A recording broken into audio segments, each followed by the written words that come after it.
C'est pas l'envie qui manque de changer le sujet, mais pour la force du travail et labeur effectué plus tôt aujourd'hui, on va relaxer un peu de la situation des gardiens de but pour parler d'Alexandre Tessier, qui mine de rien à 2 buts et 3 points dans ses 3 derniers matchs.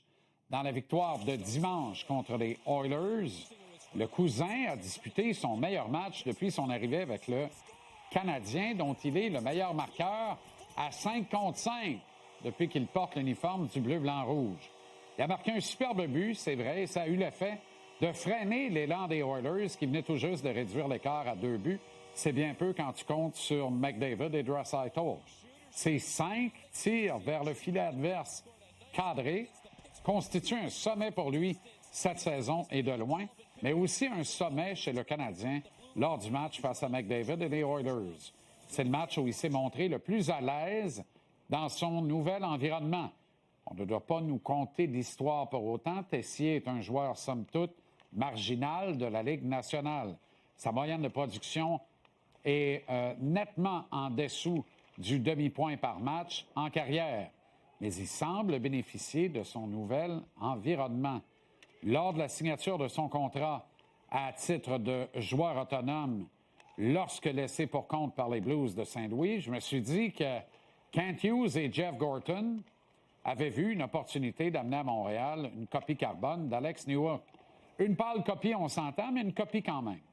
Dimanche, j'ai vraiment vu ce que les dirigeants avaient vu au moment d'offrir quelques miettes à Texier pour venir poursuivre sa saison avec le tricolore et ainsi tenter de relancer sa carrière. Je commence surtout à voir en cette signature de Tessier un égal de celle de Paul Biron par Marc Bergevin à l'automne de 2015. On s'en rappelle, Paul avait été laissé sans protection par les Flames de Calgary, à revers, parce que ça avait brisé le cœur de leur coach de l'époque, Bob Hartley, qui m'en parlait en disant combien il estimait Biron, mais qu'il n'y avait tout simplement plus de place pour lui chez des Flames très ambitieux lors de la campagne 2015-2016. Paul est arrivé avec le Canadien et après une première saison d'ajustement, il est sorti des blocs en 2016-2017. Il a amassé 43 points, dont 22 buts, des sommets au cours de sa carrière. Sa moyenne de points par match a bondi à 0,42 ici à Montréal. Elle était à 0,35 auparavant lors de son court passage à Buffalo, puis chez les Flames. Paul débarquait ici pour boucher un trou.